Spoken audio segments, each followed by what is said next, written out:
90 का वो दशक था जब मुंबई में हुए बम धमाकों की गूंज ने पूरे देश को दहला कर रख दिया। इन धमाकों का गुनहगार कोई और नहीं बल्कि वही चेहरा था जिसे आज अंडरवर्ल्ड डॉन कहा जाता है।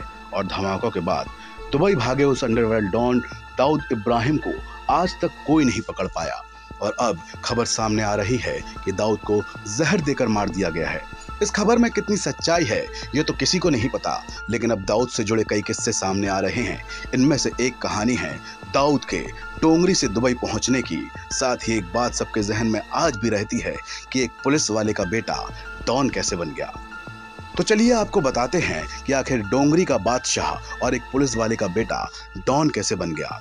भारत का सबसे बड़ा दुश्मन अंडरवर्ल्ड डॉन दाऊद इब्राहिम कासकर दिसंबर 1955 में महाराष्ट्र के रत्नागिरी जिले में पुलिस कांस्टेबल इब्राहिम कासकर के घर पैदा हुआ था।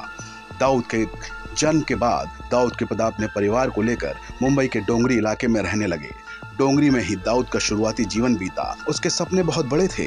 वो किसी भी कीमत पर जल्द अमीर बनना चाहता था। दाऊद पैसे की लालच में 70 के दशक में हाजी मस्तान गैंग में काम करने लगा। इस दौरान वो तेजी से आगे बढ़ा और धीरे धीरे डोंगरी समेत पूरे मुंबई में उसका प्रभाव बढ़ने लगा। एक वक्त ऐसा आया कि हाजी मस्तान गैंग से उसकी बात बिगड़ गई, जिसके बाद दाऊद ने अपना खुद का गैंग बनाया और उसके गैंग को लोग टी कंपनी कहने लगे। इसके बाद 90 के दशक में हुए मुंबई सीरियल ब्लास्ट का मास्टरमाइंड वही था। धमाका को अंजाम देने के बाद वो भारत छोड़कर दुबई भाग गया था।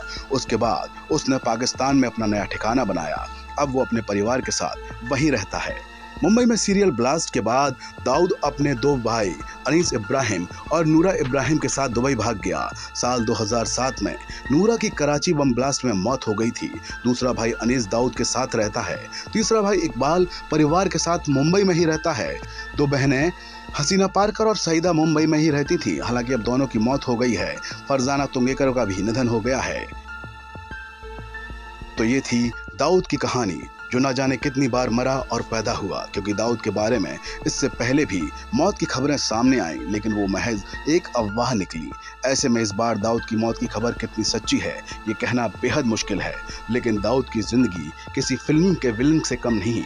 यही वजह है कि आज भी दाऊद का नाम आते ही अपराध की दुनिया में हर शख्स सहम जाता है।